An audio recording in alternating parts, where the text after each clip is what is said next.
Visakha Malkapuram police station పరిధిలో రెచ్చిపోయిన మందుబాబులు. Indian Oil black oil terminal వద్ద శృతి మించిపోయిన 6 వ్యక్తులు. పోటుగా మద్యం సేవించి అర్ధరాత్రి లారీ యార్డులో లారీ డ్రైవర్ను చావు దెబ్బలు కొట్టిన మద్యం బాబులు. లారీ డ్రైవర్పై దాడి చేసిన వారిలో ఏఆర్ కానిస్టేబుల్ ఉన్నట్లు సమాచారం. చావు బ్రతుకు మధ్య హాస్పిటల్లో చికిత్స పొందుతున్న బాధితుడు, లారీలను నిలిపి నిరసనగా ప్రదర్శన చేపట్టిన తోటి లారీ డ్రైవర్లు.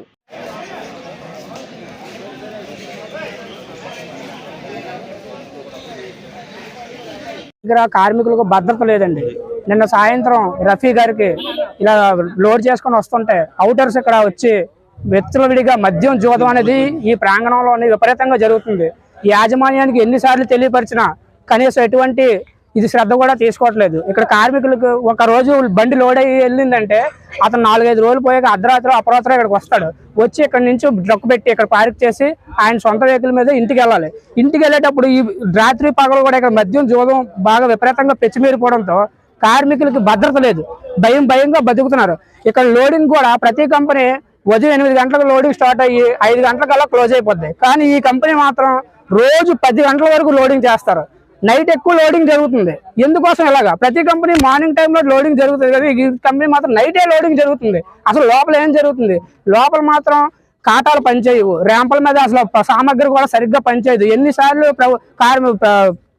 రిఫైనరీకి తెలియపరిచిన వాళ్ళు మాత్రం చేస్తాం అంటున్నారు. కానీ కార్మికుల సమస్యలు ఏవి కూడా పరిష్కరించట్లేదు. ఇప్పుడు దెబ్బలు తగిలిన వ్యక్తి చాలా విషమ పరిస్థితిలో ఉన్నాడు. వారి భార్య బిడ్డలు కూడా చాలా బాధపడుతున్నారు. కంపెనీ తక్షణం స్పందించి అతని బాగోగులు కంపెనీ భరించాలి. కంపెనీ ప్రాంగణంలో జరిగింది కాబట్టి కంపెనీ భరించాలి. ఓనర్లు కూడా స్పందించాలి దీనికోసం. ఈ రోజు కానీ ఈ సమస్య సాల్వ్ కాకపోతే 3 కంపెనీలు హెచ్పిసిఎల్, పెట్రోల్ కంపెనీలు, ఐఓసీలు కూడా రేపు నుంచి మేము సమ్మె చేస్తాం. ఇది కమిషనర్ దృష్టికి కూడా తీసుకెళ్తాం, డీజీపీ గారి దృష్టికి కూడా తీసుకెళ్తాం, తీవ్రతరం చేస్తాం, మా యొక్క ఆవేదనను తెలియపరుస్తాం. ఇక్కడ మేము హెచ్పిసిఎల్ బ్లాక్ ఆయిల్ టెర్మినల్లో వర్కర్లు అండి, మేము అందరూ కూడా డ్రైవర్లు అండి.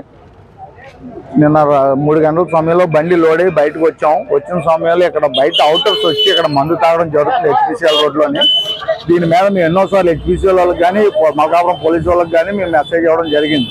ఎవరో కూడా దీని మీద యాక్షన్ తీసుకోకపోతే నేను ట్యాంకర్ లోడ్ అయ్యి బయటకు వచ్చి కొద్దిగా బండి పక్క పెట్టుకున్నాం పార్కింగ్లో అని చెప్పేసి డ్రైవర్ బైక్ని తీయమన్నాడు. మందు తాగడానికి వచ్చిన వాళ్ళని బైక్ని తీయమన్నాడు.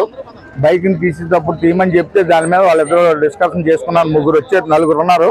ఆ 4 కూడా మా డ్రైవర్ మీద డిస్కషన్ చేశారు. అదేటయ్యా బండి తీయమంటే గొడవ పడతారని చెప్పేసి గట్టి మాట్లాడారు. మాట్లాడితే అందులో ఒక కానిస్టేబుల్ కూడా ఉన్నారు. ఆ 4లో కూడా ఒక కానిస్టేబుల్ కూడా ఉన్నారు. ఆయన సస్పెండ్ అయిన దాంట్లో కానిస్టేబుల్ కూడా ఉన్నాడు 5లోని. ఆ కానిస్టేబుల్ వచ్చి వెనకాల మా డ్రైవర్ మీద ఏమో రాయి తీసుకుని, ఆ మధ్యలో ఉన్న రాయిని తీసుకుని బుర్ర మీద కొట్టడం జరిగింది. బుర్ర మీద కొట్టిన ఆయనకి చెవంట ముక్కంట బ్లడ్లు కావడం జరిగింది. ఏమంటే పక్కన పడిపోయాడు. పక్కన పడిపోయి ఈలోపు మిగతా మా కార్యక్రమాలకు అందరికీ తెలిసిన తర్వాత మేము మెసేజ్ తెలుసుకుని అక్కడ రావడం జరిగేసరికి వీళ్ళు పారిపోయారండి. 4 కూడా పారిపోయారు. 5 మొత్తం 5 పారిపోయారు. పారిపోయిన తర్వాత మేము హెచ్పిసిఎల్ వాళ్ళకి మెసేజ్ ఇచ్చాం. మా యూనియన్ వర్కర్స్ యూనియన్ సెక్రటరీ గారికి, ప్రెసిడెంట్ గారికి కూడా మెసేజ్ ఇచ్చాం. వీళ్ళందరూ వచ్చి పోలీస్ స్టేషన్కి వెళ్ళి కంప్లైంట్ ఇవ్వడం జరిగింది. ఇప్పుడు ఆ కుర్రాడి పరిస్థితి ఆర్కే హాస్పిటల్లో ఉన్నాడు. ఇప్పుడు ఆ కుర్రాడిని కొట్టినందుకు మేము వాళ్ళ మీద కేసు పెట్టాము. నెక్స్ట్ తదుపరి ఇక్కడ మీద కూడా మాకు ఏరియాలో కానీ ఎటువంటి అలౌట్ చేయకుండా అలాంటి మనుషులే ఒక సెక్యూరిటీని కానీ ఇక్కడ లేకపోతే ఒక గేట్ కానీ లేకపోతే ఒక కానిస్టేబుల్ పోలీసు వాళ్ళు కానీ తిరగడం జరగాలి మాకు. దానికి అది ఏం చేయాలనేది వాళ్ళు ఆలోచించాలి. మా హెచ్పిసిఎల్ వాళ్ళకి చెప్పడం జరిగింది. వాళ్ళైతే యాజమాన్యం ఎవరో కూడా కింద దిగి రాలేదు.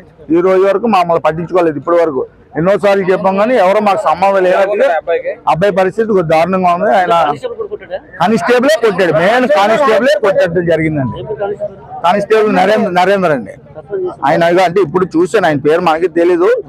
వీటూ న్యూస్లో వస్తే దాన్ని చూడడం జరిగింది.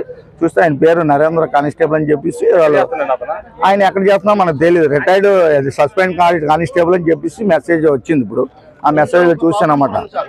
దాని మీద మనకి ఇక్కడ యాక్షన్ తీసుకుంటే బాగుంటుంది. మా డ్రైవర్లకు అందరికీ కూడా రక్షణ కల్పించినట్టు అవుతారని చెప్పేసి మేము మీడియా తరఫు నుంచి కానీ, హెచ్పిసిఎల్ యాజమాన్యం కానీ, పోలీసు వాళ్ళ తరఫు నుంచి కానీ మేము కోరడం జరిగిందండి. ఇంత మించి మాకు వేరే డిమాండ్స్ ఏం లేవు. అవుటర్స్ ఎవరు రాకుండా చేయండి.